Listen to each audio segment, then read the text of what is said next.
Today we're going to be looking at some jank Magic the Gathering combos, but they're going to actually work. Today we're going to start off with Islarf's jank combo, starting with Azuri's Predation. This is an 8-mana sorcery. For each creature opponent controls, create a 4/4 green Phyrexian Beast creature token. Each of those tokens fights a different one of those tokens. So which creatures are we going to attack? Well, apparently we're not going to be attacking creatures. We're going to be attacking your lands with Nature's Revolt. See, this is an enchantment. That's for 5 mana. All lands are 2/2 creatures that are still lands. So play this thing first. So everybody's basically everybody's lands are grizzly bears. Then you follow it up with Azuri's Predation. You get a bunch of 4/4s for each land your opponents control, and then they gotta duke it out. They're gonna fight to the death. Except it's the opponent's lands that are gonna die, none of your stuff. Very, very fascinating combo. Okay, next we're gonna start off. We're gonna continue with Christopher B's. Christopher B has a lot of combos. Putrefax and Warstorm Surge. Putrefax is a 5-mana 5/3 horror with trample, haste, and infect. Oh my god, it's like ball lightning of the infect creatures. At the beginning of the end step, you gotta sacrifice your Putrefax. It really is the ball lightning of the infect creatures. Then we have Warstorm Surge, a 6-mana enchantment. Whenever a creature enters the battlefield under your control, it deals damage equal to its power to any target. Now remember, this is infect damage being dealt by the Putrefax. So it starts off entering the battlefield, hitting you for 5 infect. You're gonna feel sick. You're gonna feel half sick, but then you're gonna feel full sick after it hastily attacks and tramples you, probably completely to death. Okay, moving on. Mean Brule with Doran. We have a Doran combo over here. Who doesn't love Doran? Okay, Doran. The Besieged by Time. You want Rat Colony. And you want Jaws of Defeat. Let's see how this all works out. It's a 4-mana enchantment. Whenever a creature you control enters, target opponent loses life equal to the difference between that creature's power and its toughness. Okay, when it enters, target opponent loses life equal to the difference between that creature's... That's a bit weird. So if it's like a 5/3, it deals 2 damage. Rat Colony is a 2-mana 2/1, and Rat Colony gets +1/+0 for each other rat you control. And the deck can have any number of cards named Rat Colony. So these, in theory, could be like 10 1s, dealing 9 damage. And then we have Doran the Besieged by Time, a 4-mana 0/5. Each creature spell you cast with toughness greater than its power costs 1 less. I don't know how much cheaper this is going to get. This is going to be like 1 mana. Whenever a creature you control attacks or blocks, it gets +X/+X until end of turn, where X is the difference between its power and its toughness. So when a creature enters, you're going to blast them with your Rat Colony. When you attack, hopefully you're going to attack them for the rest. And it keeps getting buffed up. This is more synergy than combo. I would say the Jaws of Defeat and the Rat Colony, and like 1,000,000 rats. You could say 10 rat colonies will get the job done. And this is just like a little bit of icing on the cake with the Doran. We have our first super chat, Dangerous One. For Phyrexian Dreadnought did you? Okay, wait. Was this you? Was this you, Dangerous One? Maybe it was you. Who's the author here?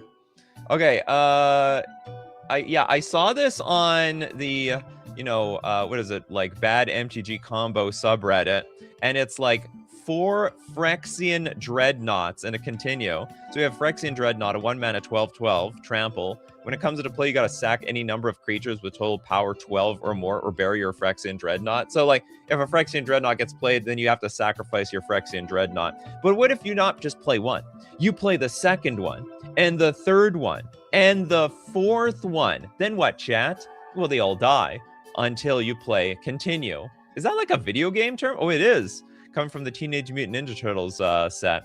A 2-mana instant, choose up to 4 target creature cards in your graveyard that were put there from the battlefield this turn. So you do have to cast all these things at once. You need 6 mana and return them to the battlefield. And so when you return all 4 Phyrexian Dreadnoughts, at least one can look at another one and say, okay, I sacrifice you. Then the third one can look at the fourth one and say, okay, I sacrifice you. So you at least get 24 power on the battlefield.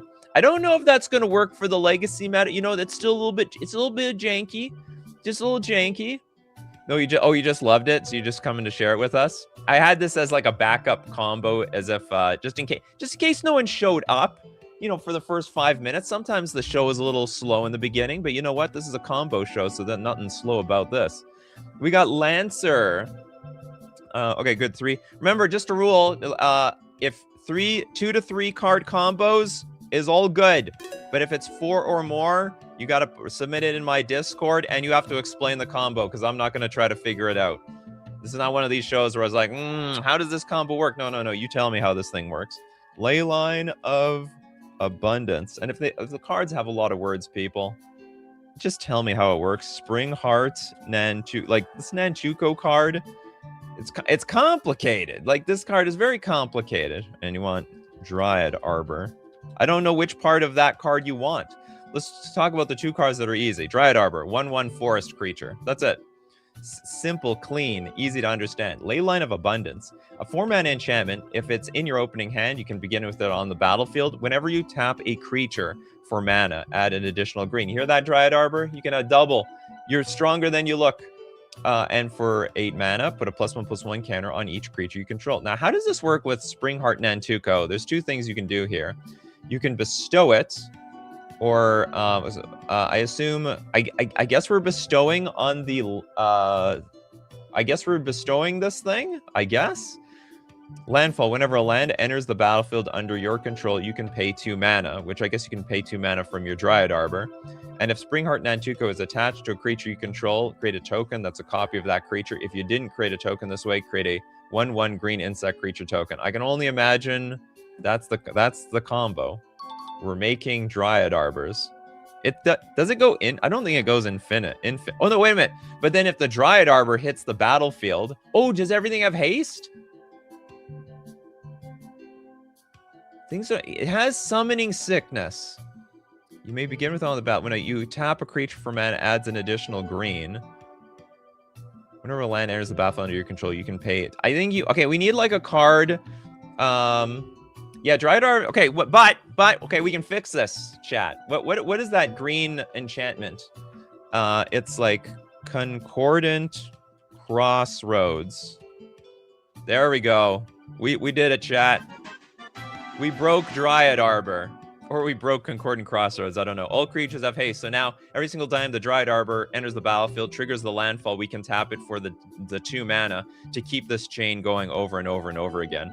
Pretty cool. Pretty cool. We have another super chat from Elixir here. Thank you very much for your super chat. Spy Kit. And Cornered Market. Plus any creature. Let's get that Dryad Arbor back. You said any creature. That's a creature. It's also a land, though. Okay, so Spy Kit is a 2-mana equipment. Equipped creature gets +1/+1 and has all names of non-legendary creature cards in addition to its name. Non-legends. Okay. Cornered Market. Players can't play spells or non-basic lands with the same name as a card in play. Oh my. But it's not. It's names of non-legendary creature cards. So basically we just stop it to legends. So we're gonna make the Dryad Arbor with Spy Kit and then Cornered Market. That's such a sick combo. Doesn't completely lock the opponents out of the game. You can still play some stuff. You can play the legendary stuff. Pretty good, pretty fun. Okay, Archangel Anu, the Lattice. Okay, you want Miko. Okay, we've got people complain. Why you have got the thing on the screen? I can't read the cards. Miko, Synth, Lattice. You know, I have the thing on the screen so I can read the cards that I have to look up. Then you want Broadcast, Takeover, and Hellkite Tyrant. Okay, what about Hellkite Tyrant? A 6-mana, 6/5 flying dragon with trample. When Hellkite Tyrant deals combat damage to a player, gain control of all artifacts that player controls. At the beginning of your upkeep, if you control 20 more artifacts, you win the game. That sounds pretty good. We're going to make everything an artifact with Mycosynth Lattice, all right? All permanents are artifacts. That's probably all we need to know about that one. Broadcast Takeover. For 5 mana, gain control of all artifacts your opponents control until end of turn. Untap them. They gain haste. We don't need to untap them because at the beginning of... Oh, no, hold on. At the upkeep? Oh, is this instant? Gain control. They gain haste until end of turn. I don't know this works. Because Hellkite Tyrant only deals combat damage to gain control of all artifacts. Oh no, okay, forget it. I don't understand. I don't know why we need this broadcast takeover. That seems unnecessary. Completely, I can't copy and paste the cards, unfortunately, because whenever I click your guys' posts, this happens. I don't have any option of copying. Is broadcast takeover necessary? I think you just go Mycosynth Lattice, Hellkite Tyrant, deal combat damage to a player, gain control of all artifacts. That's it. I think that's all you need to. That's all you need to do. That's all you need to do, in my opinion. Islarv, you don't know this, but you actually started the show off with it. We started the show off with that, so congratulations. I love that combo so much. I started the show off with it. So you already got your combo. Okay, we got Memer Man. I got an unset one. No, it can't be unset. How many cards is this? 1, 2, 3. Too many cards. Well, if it's 4 or more. Sorry, I don't accept any like unset things unless you donate. It's got to be all real combos, and then even if it's 4 or more cards, it has to be in my Discord. I'll make an exception for you if you at least post it in the Discord. I accidentally copy and paste. Oh, that's okay. Almond, all will be one. With Ob Nixilis. Which one? The Captive Kingpin of all of them. Okay, the Ob Nixilis Captive Kingpin is a flying trampler. Whenever one or more opponents each lose exactly 1 life, put a +1/+1 counter on Ob Nixilis. Exile the top card of your library until your next end step. You may play that card. So how are we're going to be drawing a bunch of cards, aren't we? All will be one is an enchantment. Whenever you put 1 or more counters on a permanent or player, all will be one deals that much damage to target opponent, creature an opponent controls, or planeswalker an opponent controls. So whenever they lose life, especially 1 life, we're going to put a counter on our Ob Nixilis, which then allows us to trigger the all will be one, which pings our opponent, which lets us draw a card off the Ob Nixilis. And also, it's not technically infinite, to be honest, but if your deck is big enough, if your deck is bigger than the life total of your opponents, they're all going to be dead. It's all gonna be GG to them. It's 3.5. Yeah, but at the very make a real combo for us. When I'm gonna say real, I don't want to discourage. I don't want to say the unset combos aren't real, but I just don't want to open the door to a bunch of unset combos when it's not an unset combo show. Is anyone interested in an unset combo show? We could dedicate 1 day to that. Maybe one day we'll dedicate one to unsets, but we're not there yet. Benjamin Berkey with Enchanted Evening and Aura Thief. Oh, yes. Enchanted Evening, all permanents are enchantments in addition to their other types. But then the Aura Thief, they're little thieving for those enchantments, aren't they? 4 mana for a 2/2 flyer. And when it's put into the graveyard from play, you gain control of all those enchantments. Okay, we got Day Men Benda, Kodama of the East. Let's take a look at this. Kodama of the East. Oh, I have some super chats I have to get to after this. Guiltless Commons. And Scoot Swarm. Scoot Swarm combo. What's going on here? Okay, Scoot Swarm, 3 mana. Landfall. Whenever a land enters the battlefield, you get a 1/1 green insect creature token. If you control 6 or more lands, you get a copy. Let's create a token that's a copy of Scoot Swarm instead. Guiltless Commons. Enters the battlefield tapped. When it enters the battlefield, return a land you control to its owner's hand. Oh my god, what is this? They made a soul. They have another soul land. Oh, but you have to bounce. It's a Karoo land for colorless. Okay. And then Kodama of the East. Reach. Whenever another permanent enters the battlefield under your control, if it wasn't put on the battlefield with this ability, you may put a permanent card with equal or lesser converted mana cost from your hand onto the battlefield. So effectively, and also this card has partner. So you're saying like, well, can we infinitely get landfall? Is that what it does? Whenever another permanent enters the battlefield, if it wasn't put onto the battlefield with this ability, you may put a permanent card with equal. Or do you need like 2 of these? How does this work? I assume Like, obviously, you're going to get extra landfalls off of the trigger. I just wonder if you can, like, perpetually bounce these things to infinite landfalls. If you have, like, 2 Karoo lands in your hand, and you already have about 6 or more lands in play. Whenever another permanent enters the battlefield under your control, if it wasn't put... But we only have so many landfalls. You may put a permanent card with equal or lesser convert mana cost from your hand. Yeah, I think it does work like that.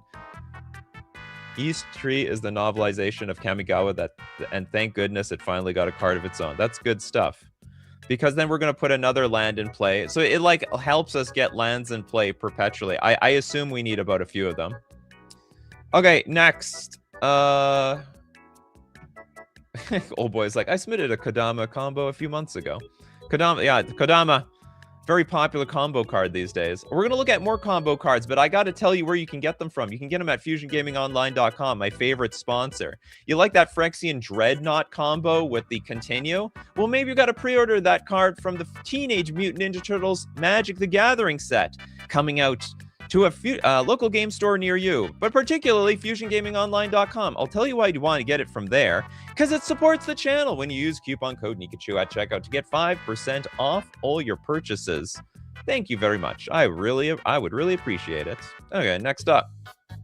Okay, I gotta get to see some of these super chats. The VTuber channel. We got Mana Breach. Welcome to the channel, the VTuber. I know there's so many people that watch the show that have never been part of it. I don't recognize the username, so welcome. And then you want Chulane, Teller of Tales. And Gaia's Cradle. Some people are like, ugh! That's the feeling of $1,000! Okay, what do we got going on over here? Gaia's Cradle, add a green for each creature in play. Chulane's is a vigilance creature. Whenever you cast a creature spell, draw a card. Then you may put a land card from your hand onto the battlefield. And for 3 mana, tap return target creature you control to its owner's hand. Mana Breach, whenever a player plays a spell, that player returns a land they control to their owner's hand. Actually, okay, so how does this work?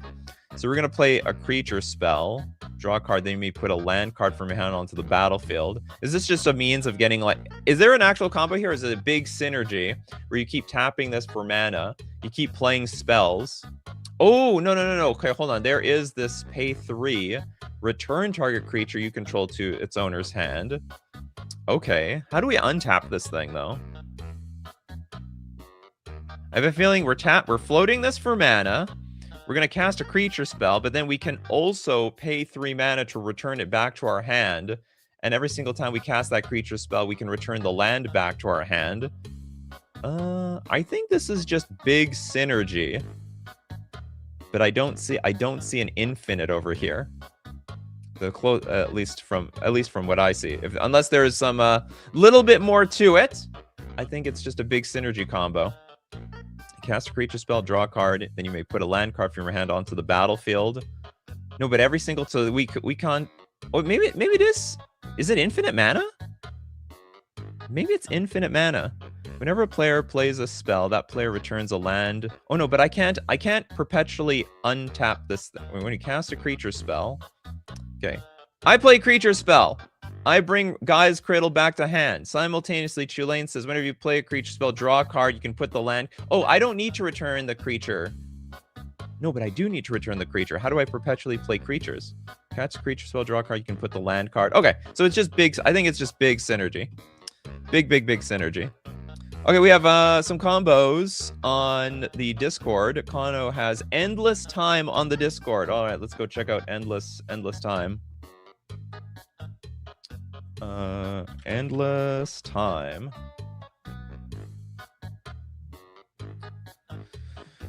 Okay, let's read the cards first. Oh, it's only 3 cards. Okay, Endless Evil is a 3-mana aura. Enchant creature you control. At the beginning of your upkeep, create a token that's a copy of enchanted creature, except it's a 1/1. When enchanted creature dies, if that creature was a horror, return Endless Evil to its owner's hand. And then we have Ancient Adam Mentoys, if I remember. Islar says, can I super chat an unset combo? Yes. Whoever super chats gets to make up whatever rules they want. So for 8 mana, we have the Ancient Adamantoise. It's an 8/20. Vigilance, Ward 3. Damage isn't removed from this creature during the cleanup steps. All damage that will be dealt to you and other permanents you control is dealt to this creature instead. And when this creature dies, exile and create 10 tap treasure tokens. And then we have Time Sieve. Tap, sack 5 artifacts that take an extra turn after this one. All right. So what is the genius of this, Kano? Tell me all about it. So apparently, okay, we're gonna play Endless Evil. We have to enchant the Adamantoise with the Endless Evil. Can I center this better?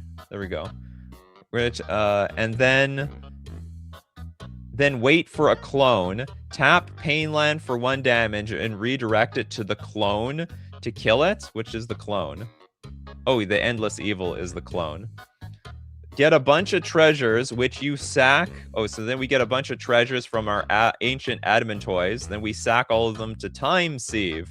Rinse and repeat each turn for infinite turns. Good God. Kano making friends out there, apparently. Okay. Next, oh, we have a super chat from John. Emrakul, Promistant, and Tabernacle. Is that it? It's a very simple combo. And Tabernacle. Oh, I get it. Okay, so you're going to... We have Tabernacle out. It says all creatures have, at the beginning of your upkeep, sack the creature unless you pay 1. So then you're going to Emrakul them.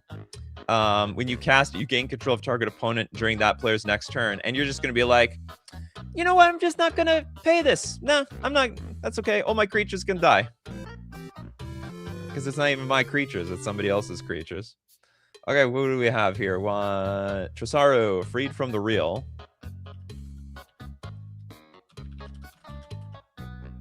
I keep forgetting. It's not from the real as in R-E. No, it is real. R-E-A-L.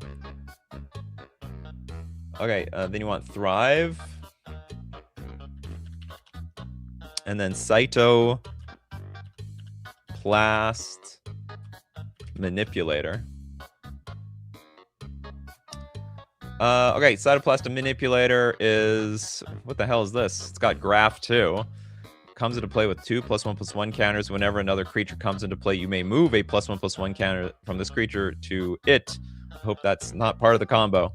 For a blue, tap, gain control of target creature with a +1/+1 counter on it as long as Cytoplast Manipulator remains in play. Thrive, put a +1/+1 counter on each of X target creatures.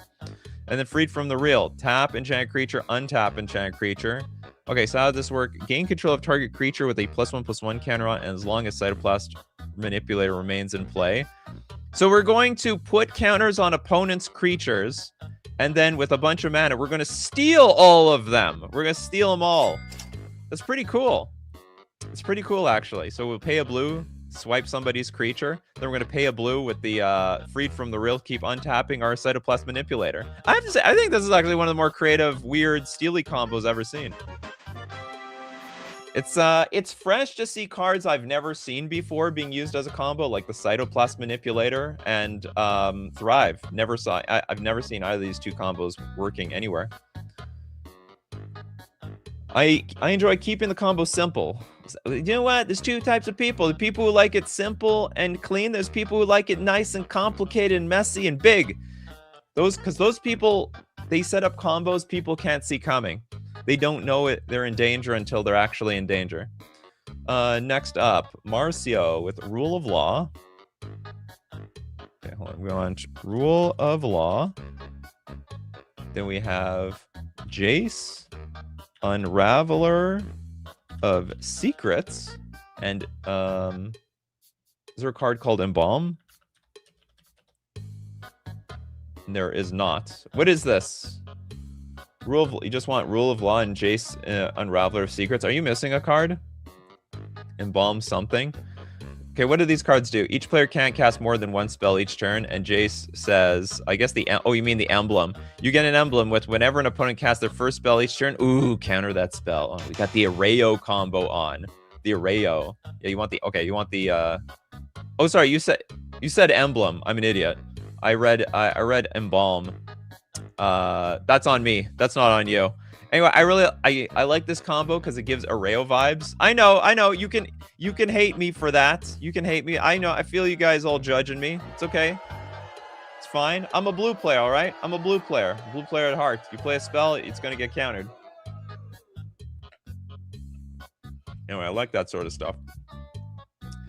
The stuff that makes people squirm. Okay, we have apparently an unset combo from Islarf.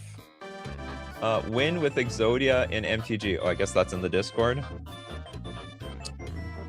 Okay. Win with Exodia. All right. Islarf wants win with Exodia. Okay. How does this? Okay, we'll read the cards first. We got Applejack. It's a 4-mana 4/4 Family Gathering. At the beginning of your end step, put a toy you own onto the battlefield as a 2/2 creature token with that toy's name, colors, and creature types. If the toy has wings, the token has flying. If the toy has a horn, scry 2. If it has neither, create a food token. Then we've got Claire de Lune, Joy Sculptor. For 2 mana, it's a 2/3. When Claire de Lune, Joy Sculptor enters the battlefield for the rest of the game, tokens you own become cards that are still tokens. And for 3 mana, tap, you may put a token from your graveyard or hand onto the battlefield. How is that even possible? And then Evacuation, a 5-mana instant. Return all creatures to their owner's hands. Okay, so, and then we're bringing Exodia into the game somehow.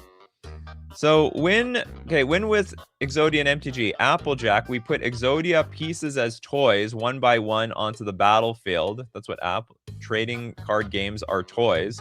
So we're putting Exodia into this game. Then Claire de Lune, turn them into cards. Oh my god, this is so genius. And then simply Evacuation to bounce it to your hand. So we're going to bounce the Exodia. But how do we cast the Exodia after that? It's a card with no mana cost. I imagine you still need a card in play to help you cast uncastable cards. Because I imagine it's just a card with no mana cost, and then you have to play something like As Foretold in order to cast your Exodia. Very creative. Very, very creative. Okay, next up, we'll go with... let's get Frostia here. Carnage Interpreter. Okay, Carnage Interpreter. And then we have Mystic Reflection. Mystic Reflection. And Foretold of... Oh, you want to foretell it? Well, I don't know. You know what? I can't tell off the top. No, because Exodia just works from hand. Oh, I should have read the card. Exodia triggers while it's in your hand. I thought you need all 5 pieces of Exodia. Did we put all 5 pieces in our hand? I didn't realize that. I forgot. Yeah. Once you've assembled. And then, yeah, you play Evacuation to bounce all the Exodia pieces in your hand. Fascinating. Very weird. Winning the game with Exodia and MTG. Okay, so we're going to foretell the Mystic Reflection. So during your turn, you may pay 2 and exile this card from your hand face down. Cast it on a later turn for its foretell cost. Choose target non-legendary creature. The next time 1 or more creatures or planeswalkers enter the battlefield this turn, they enter as copies of the chosen creature. And we have Carnage Interpreter. It says, when it enters the battlefield, discard your hand and investigate 4 times.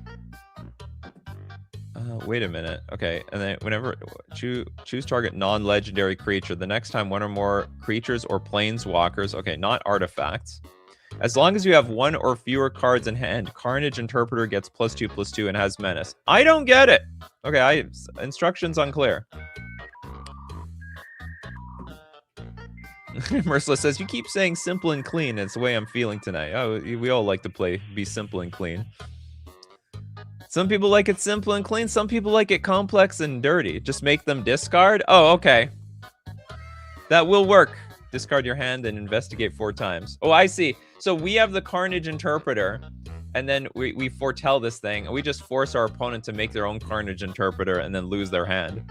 Fools! They've fallen straight into our trap. The hand trap. Next up, we have a super chat from Kano. R&D's Secret Lair. Floral... What have I done? Floral Spasm.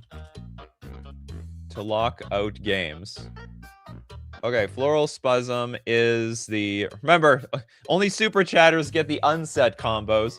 We have a 4-mana 2/2. If Floral Spasm attacks an opponent and is not blocked, then Floral Spasm... Okay, well, I shouldn't read the ancient scripture. Okay, whenever this creature attacks and isn't blocked, you may destroy target artifact defending player controls. If you do, this creature assigns no combat damage this turn. Well, what would... Huh? Play cards as written. Ignore all errata. Oh, oops. Apparently, we have to read the ancient scripture. Thank you, Nikachu. I'm happy I didn't take too much of your time today. No, it's okay. This time is for you guys. I use this time for all of you. This is your guys' time today.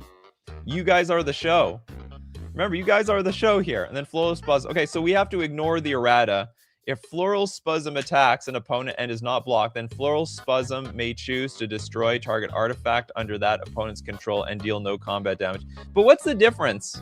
So what, we have to wait on the Floral Spasm to make a decision here? Yeah, so Floral Spasm has to choose. So unless it's sentient, games are locked. All right, Floral Spasm. Well, I guess you could do a Ouija thing. You know, you could put Floral Spasm on a card on a Ouija board. All right, Floral Spasm, what do you want to do? And everyone is touching the Floral Spasm to see what the choice is going to be.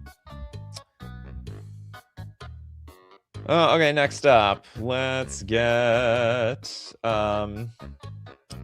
Indiana Jones, Ali from Cairo.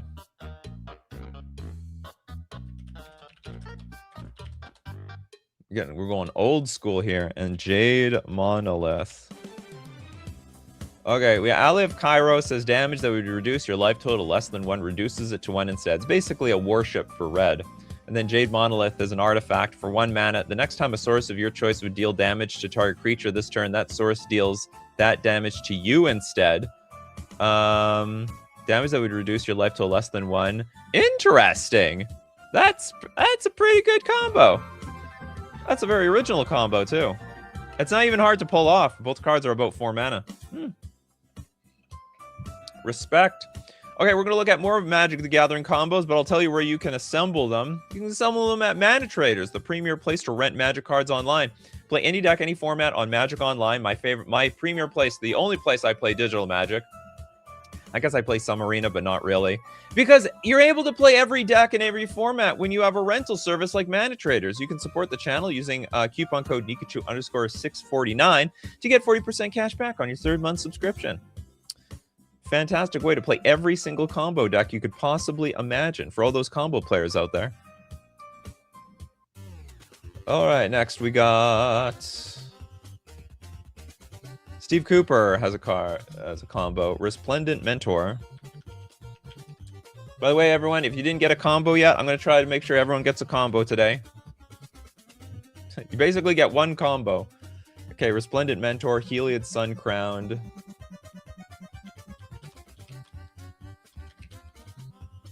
And the last card is Drum Bellower. More so big synergy. Okay, thanks for letting me know. Sometimes I look at these cards, especially if they have a lot of words on them, I'm looking for something big that it does, you know, infinites. Sometimes it's just a big synergy. Okay, Drum Bellower is a 2/1 flyer. Untap each creature you control during each other player's untap step. Very powerful ability. Heliod Sun Crowned, a 3-mana 5/5. Indestructible, as long as your devotion is less than 5. It's not a creature. Whenever you gain life, put a counter. +1/+1 counter on target creature or enchantment you control for 2 mana. Target creature gains lifelink until end of turn. Resplendent Mentor. White creatures you control have tap, gain 1 life. Okay, how is that going to combo? So, oh, I see. So we're going to tap, we're going to gain a life. And because we gain a life, we get to put a counter on a creature or an enchantment we control. And then untap each creature you control during each other player's untap step. So every single turn, we get to trigger our Heliod Sun Crowned. Okay, next up. What is this? Okay, Marcio has a super chat. Inspirit Flag Vessel? What is this? Inspirit Flag Vessel. Dark Steel Plate. And Nivinral's Disc.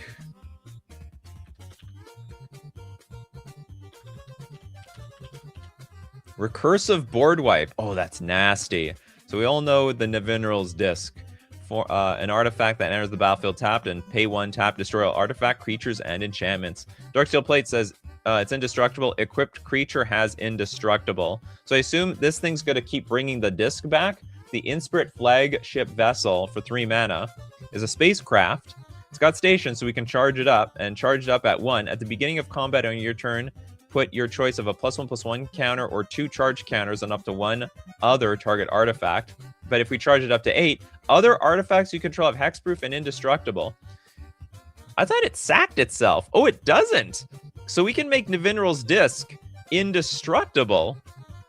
So this creature is going to be indestructible with the plate, and Nivinral's Disc is going to be indestructible. I didn't actually know about that. Yeah, the disc doesn't sacrifice itself, unlike, you know, current Magic the Gathering cards. So what that means is you can also, like, just give Nivinral's Disc, if you, like, somehow enchant the Nivinral's Disc with indestructibility, it will perpetually just blow things up over and over again. Next up... okay, oh boy, what is this? Wheel of Misfortune. Very unfortunate. The 12th Doctor. Thank you for letting me... The 12th Doctor. And Deflecting Palm. I only know what Deflecting Palm does. Next time a source of your choice would deal damage to you this turn, prevent that damage. If the damage is prevented this way, Deflecting Palm deals that much damage to the source's controller. 12th Doctor. The first spell you cast from anywhere other than your hand each turn has Demonstrate. And whenever you copy a spell, put a +1/+1 counter on the 12th Doctor. Then Wheel of Misfortune. Each player secretly, very, very secretly, chooses a number of 0 or greater. Then all players reveal those numbers simultaneously and determine the highest and lowest numbers revealed this way. Wheel of Misfortune deals damage equal to the highest number to each player who chose that number. Each player who didn't choose the lowest number discards their hand, then draws 7 cards. Okay, so how'd this work? Okay, Doctor on the field, cast Wheel from anywhere other than your hand, then palm the opponent's copy and choose any number. Opponent's greater or equal to the opponent's life lost. Does that work? Whenever you copy a spell, so the first spell you cast from anywhere other than your hand each turn has Demonstrate. How do you... So you want to play this from your graveyard or something? For anywhere other than your hand. Gotcha. So we double it, and then we're going to Deflecting Palm one of them. Fantastic idea. Next. Yeah, choose 99, take 99, redirect 99. See, it sounds like some people have heard of this combo.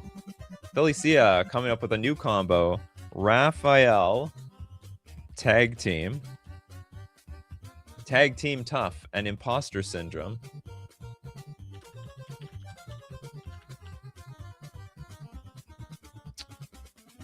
It doesn't exist. Impostor, apparently. There we go. Oh my god, it's a Universes Beyond combo. 6-mana enchantment. Whenever a non-token creature you control deals combat damage to a player, create a token that's a copy of it, except it isn't legendary. So we're going to make a non-legendary Raphael Tag Team Tough. It's got Menace. Whenever Raphael deals combat damage to a player for the first time each turn, untap all attacking creatures. Oh, we're going to make a copy of him too. After this phase, there's an additional combat phase. Does it have haste, though? There's an additional combat phase.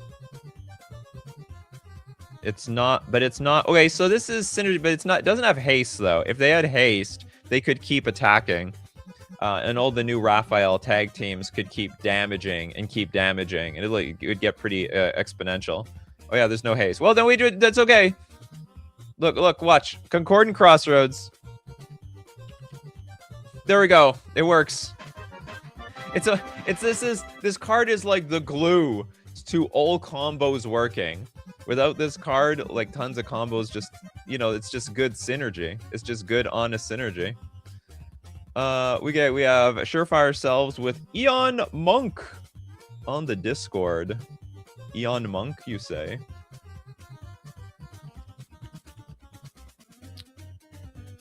Okay, let's take a copy all your info. Got your info. I got the strategy. Okay, it's a lot of cards, but that's okay. That's the whole point of the Discord. So 4 more cards. Discord helps me a lot. I don't even have to look up anything. Monk Gyatso, 4 mana. Whenever another creature you control becomes the target of a spell or ability, you may airbend that creature. Oh my god, these airbending cards, earthbending, make it so complicated on my brain. Eon Frolicker, flying. When Eon Frolicker enters the battlefield, if you cast it, target opponent takes an extra turn after this one. Until your next turn, you and planeswalkers you control gain protection from that player. It looks like Teferi's protection at home. Next, we also have Semblance Anvil, 3 mana artifact. Imprint. When Semblance Anvil enters the battlefield, you may exile a non-land card from your hand. Spells you cast that share a card type with the exiled card cost 2 less to cast. And Shuko. Equip creature gets +1/+0. You can equip for 0, so you can equip for as much as you want. Okay, so we need the Monk Gyatso and play Monk Gyatso and Eon Frolicker with a cost reducer like the Semblance Anvil, thank God, and an infinite target like Shuko.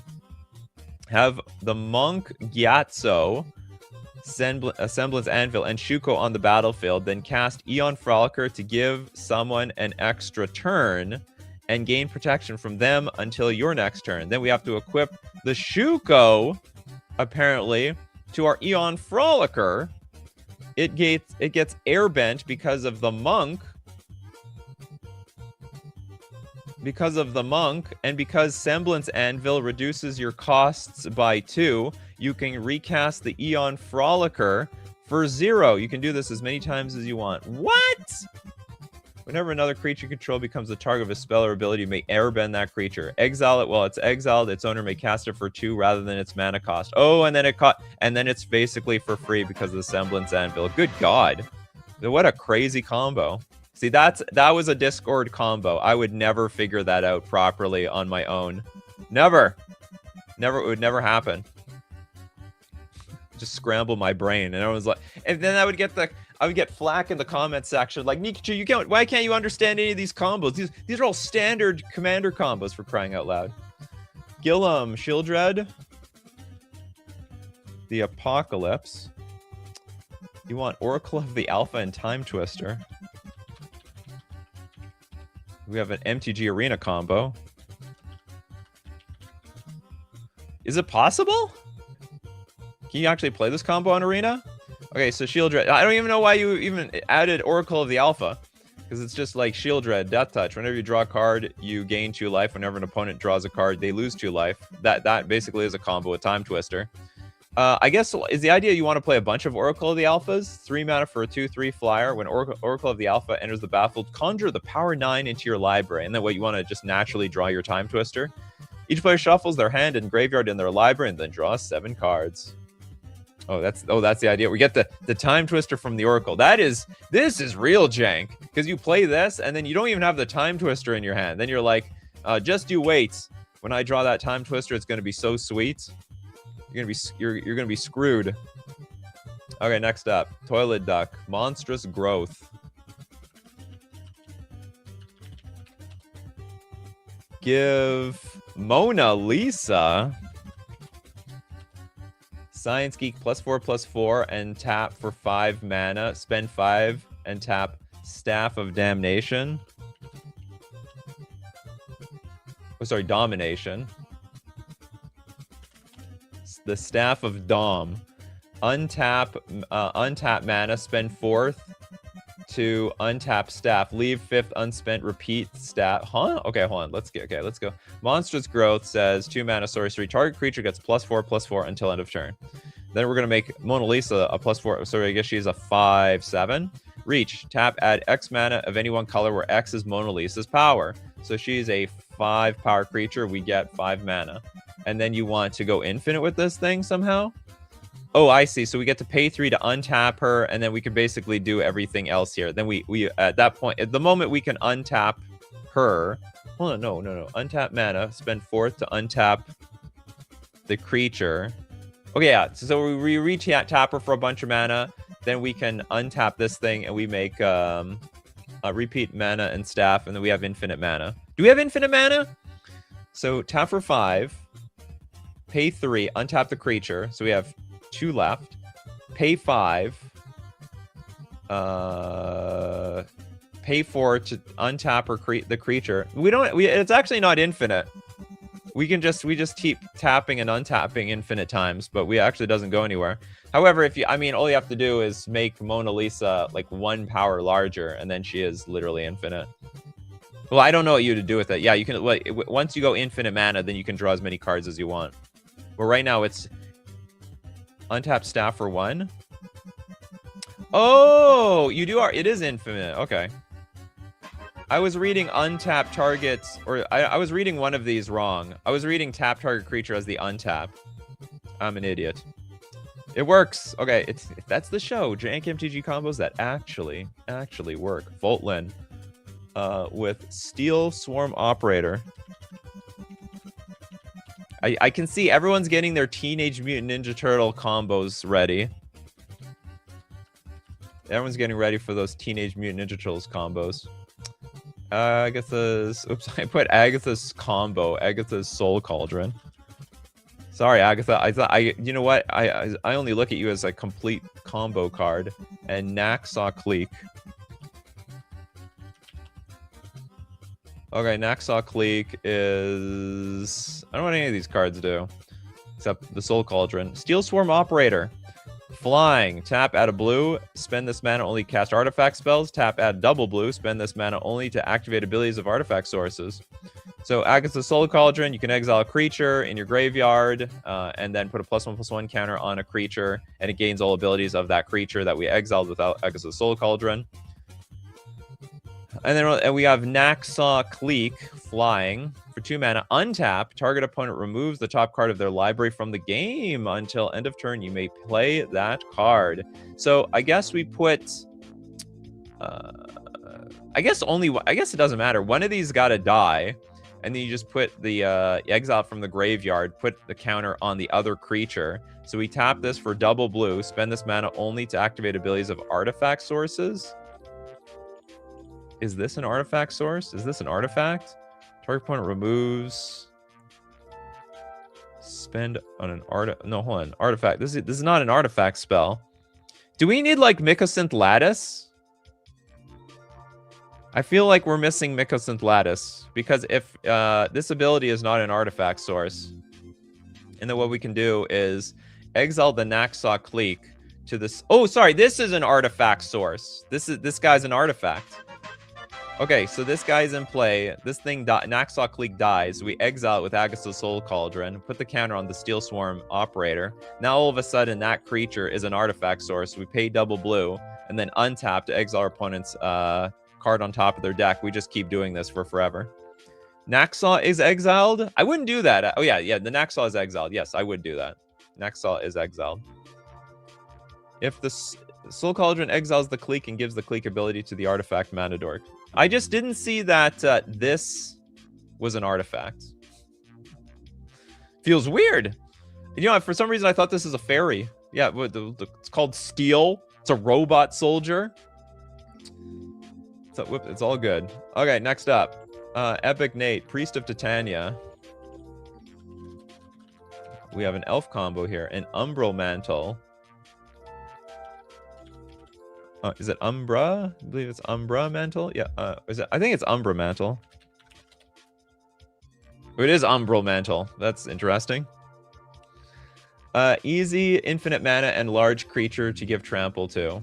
Priest of Titania, tap to add a green for each elf on the battlefield. Umbral Mantle. Crypt creature has pay 3, untap. This creature gets +2/+2 until end of turn. Green for each elf on the battlefield. Yeah, so if there's enough creatures, or sorry, if there's enough elves on the battlefield, you just keep tapping it for mana, untapping it, tapping it for mana in infinite times. Good stuff. Corbinek. We have, what the, that's a long name. Catastrophe, Joriel, Empress. Oh, sorry, that's a separate card.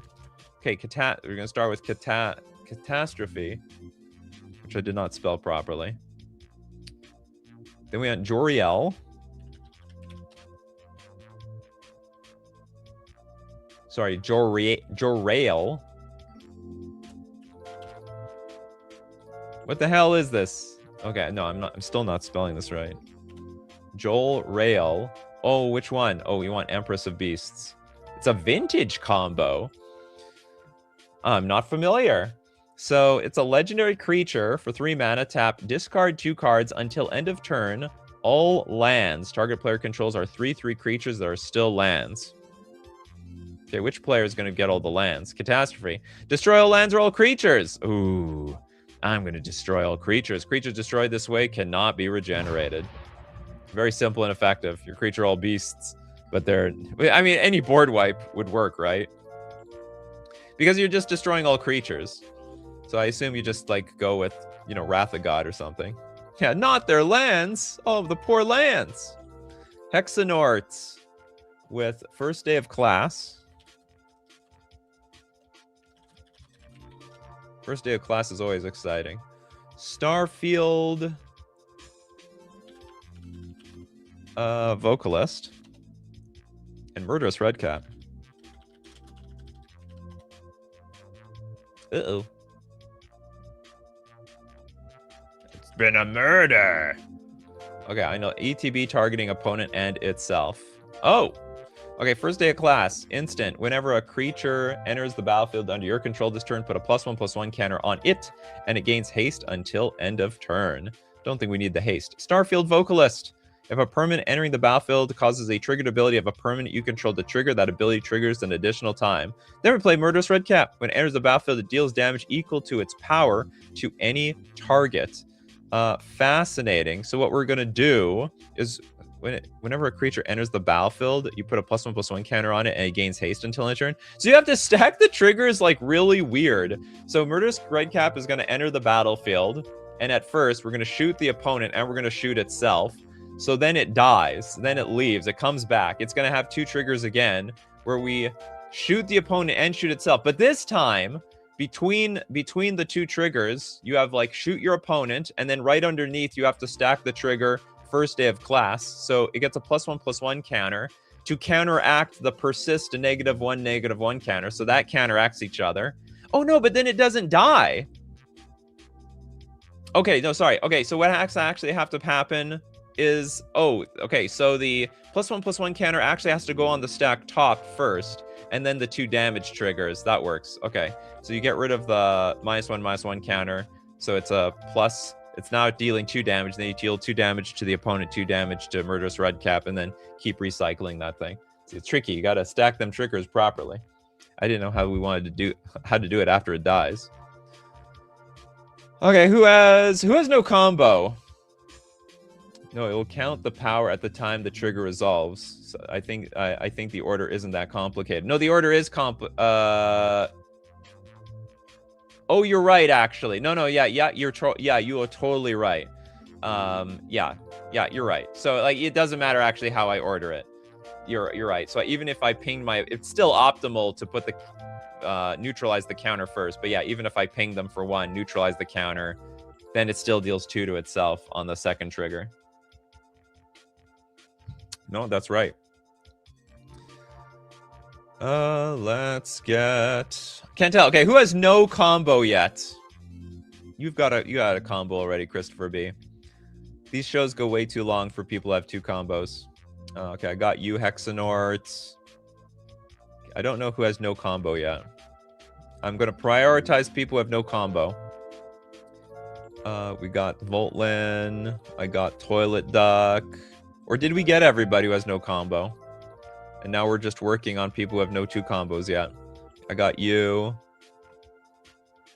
Maybe we're on no 2 combos yet. Okay, we'll just go. We're moving on. Benjamin Berkey with Quiza? Augur of Agonies? And then Yawgmoth's Bargain? Whoa! Whoa! You can't just throw that card out there like that. That's a dangerous card.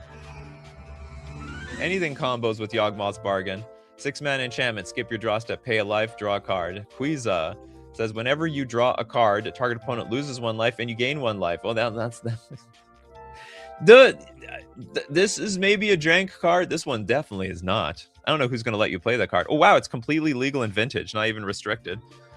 Perfectly good Vintage combo. Jank Vintage combo that actually works. Hinario, did you get a card? I can't tell. I'm going to give you one, though. Avatar Roku.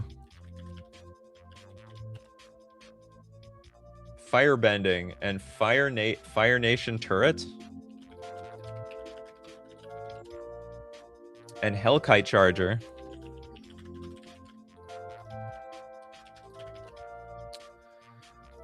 Okay, Avatar Roku is a 6-mana 6/6. Whenever a player attacks, add 6 red until end of combat. You don't lose the mana as steps and phases end. And for 3 mana, target creature gets +3/+0 until end of turn. First Nation Turret. At the beginning of combat on your turn, up to 1 target creature gets +2/+0 and gains Fire Bending 2 until end of turn. I don't even know what that means. For red, put a charge counter on this artifact. Remove 50 charge counters from this artifact and deal 50 damage to any target.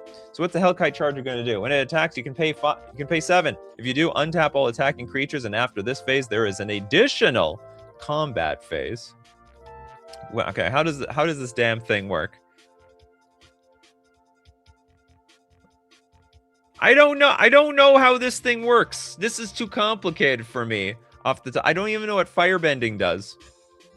Okay, Hinario, we need some explanation, or if someone else understands what this thing does, I'm all ears. Okay, whenever a player attacks, that's with Hellkite Charger. Add 6 red until end of combat. You don't lose the mana. Okay, that was 6, but this is 7, so we need more mana. Beginning of combat on your turn, up to 1 target creature gets +2/+0 and gains Firebending 2 until end of turn. For red, put a charge counter on this artifact. Somehow we're going to get infinite. We're going infinite with this thing. Target creature gets +3/+0, but I don't see the infinite. Attack, gain 8 red mana.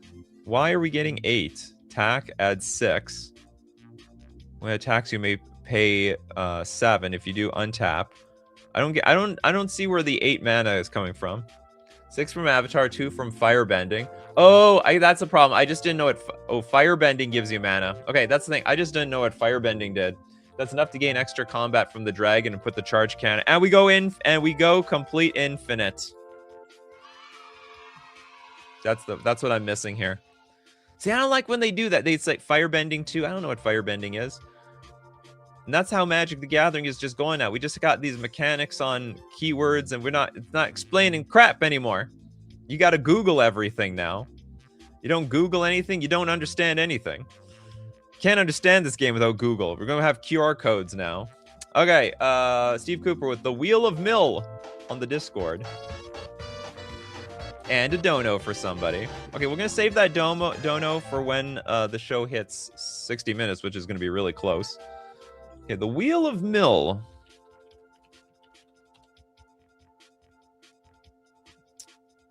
Okay, so yeah, okay. I learned last time, Steve Cooper, that you would like to post the cards first and then an explanation at the end. So first we have Fire Song and Sunspeaker. Red instant and sorcery spells you control have lifelink. Whenever a white instant or sorcery spell causes you to gain life, Fire Song and Sunspeaker deal 3 damage to target creature or player. Then we have the Wheel of Misfortune. More unfortunate for the opponents than us. Each player secretly chooses a number 0 or greater. Then all players reveal those numbers simultaneously and determine the highest and lowest numbers revealed this way.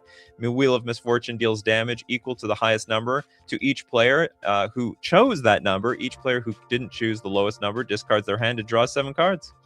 Then we have Hope Estheme, or Estheme. 2 mana, 2/2 lifelinker. At the beginning of your end step, each opponent mills X cards, where X is the amount of life you gained this turn. We're going to gain some life, are we? Okay, so... let me keep track of your plans. Step 1. Okay, step 1. Fire Song and Sunspeaker plus Hope of Esthene have to be on the field. So both of these are on the field. Wheel of Fortune is in hand. Step 2, cast Wheel and choose a number equal or greater to the opponent's library count plus 1. So if they have 55 cards, we choose 56. Spell resolves and Misfortune will damage you, but you don't die because the spell has lifelink with fire and Sun's first ability. Each opponent at the end step, because of hope, mill each opponent at end step because of hope. Cool. That's a cool combo. Where's the sound effect I can get for this thing? There we go.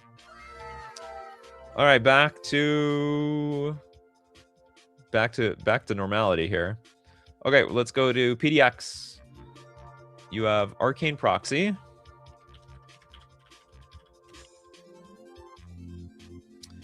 Sap Vitality. And Invoke Despair. Oh, you're an arena player, are you? I can tell who's an arena player. They suggest those, what's it called? They suggest arena cards. We got Invoke Despair, a 5 mana sorcery. Target opponent sacrifices a creature. If they can't, they lose 2 life, and you draw a card. Then repeat the process for an enchantment Planeswalker. Strong card. Sap Vitality deals 3 damage to target creature or player. Choose a creature card in your hand, and it perpetually gets +3/+0. Okay, how's that going to work with this thing? So it's got like 2 powers. Oh, I guess it doesn't matter which one you have.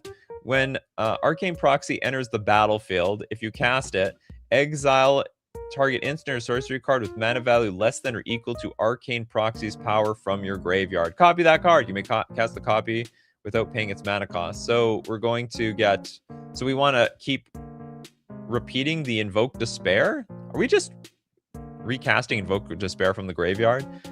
Exile target instant or sorcery card with mana value less than or equal to I think that's what we're doing. We're playing Invoke Despair, and then we're just going to play it a second time. We got 2 Invoke Despairs. If the first one didn't kill the opponent, the second one most definitely will.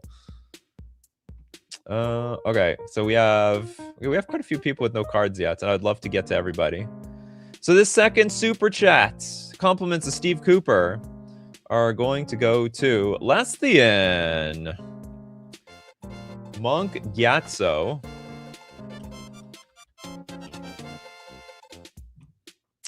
Bantu's Monument,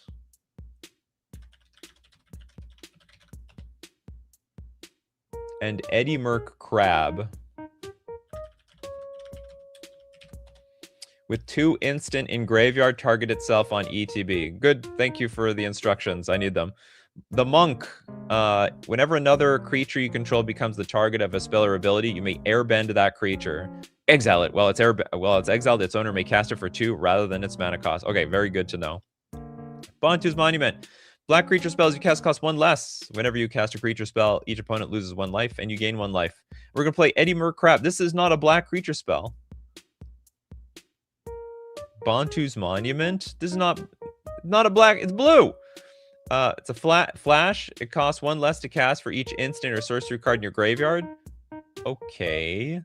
Which we have 2 in the graveyard. Eddie Merc enters tapped if it's not your turn. When it enters, tap up to 2 target creatures. So we can airbend it. So we're going to tap itself. It gets airbended. And it costs 1 less. Oh, we use Bantu's Monument. Whenever you cast a creature spell, each opponent loses 1 life and you gain 1 life. So we're constantly casting the Eddie Merc Crab over and over again for infinite damage, basically. Okay, next up. Day Menda. Oh, no, sorry. So you got 2 cards already. We don't have time for people getting 2 cards. That's for sure. Who has no card yet? Okay, I got you, PDX. Who else now? Rin. Dino DNA. Suchi. Man, this game doesn't even look the same anymore. Okay, apparently there's a lot of Suchis out there. Suchi, Cave Guard, and Altar of Dementia. Of course, Altar of Altar. Oh, I spelled Dementia wrong. Altar of Dementia. Sack a creature. Target player puts a number of cards equal to the sack creature's power. Just mill the damn things. Suchi, Cave Guard, Vigilance, Ward 4. When it dies, if it dies, it dies. Add 8 colorless until end of turn. You don't lose this mana as steps and phases end. What are we going to spend the 8 mana on? Oh my god. We're going to create, with Dino DNA, we're going to create a token that's a copy of target creature card exiled with Dino DNA, except it's a 6/6 green dinosaur creature with trample, activate only as a sorcery. Oh, so I guess what we're doing is we're actually exiling the Suchi. Imprint for 1 mana, tap, exile target creature card from a graveyard. Oh, so we can actually just play this normally, then sack it. Or mill it? It's probably best to just mill it into the graveyard. Somehow we get it onto the Dino DNA, and we keep sacrificing it to Altar of Dementia to mill our opponents out. Infinite dinos. Well, sort of. Infinite Suchis, I guess. Yeah, cost 6, sack to gain 8. The math checks out. Next up, Argentina with Arcane Laboratory. And Arrayo? This thing's, this is real. It got banned for this reason.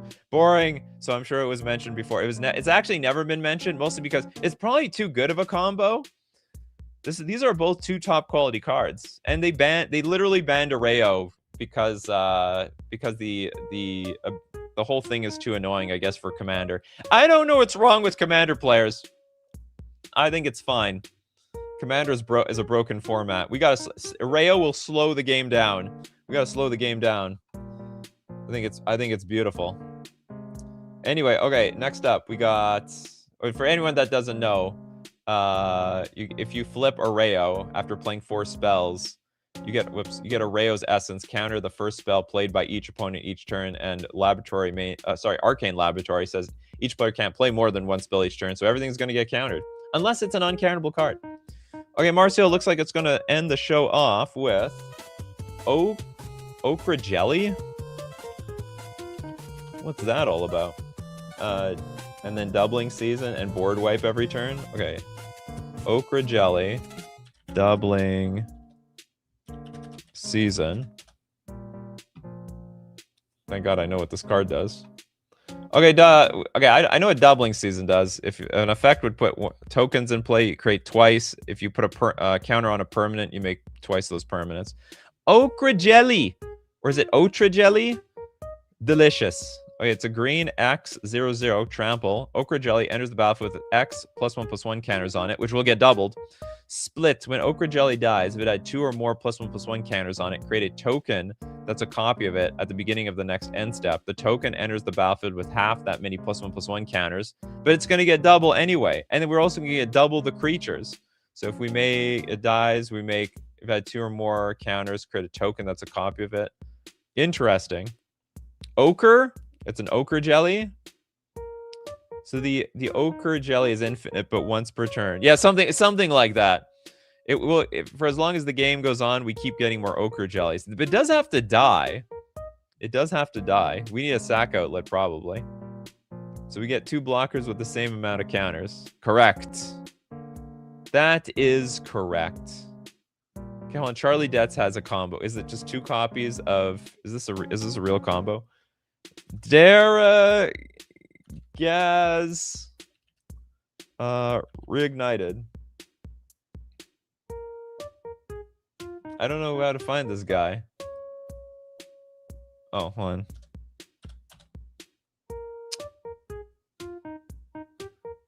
Who is Daragaz?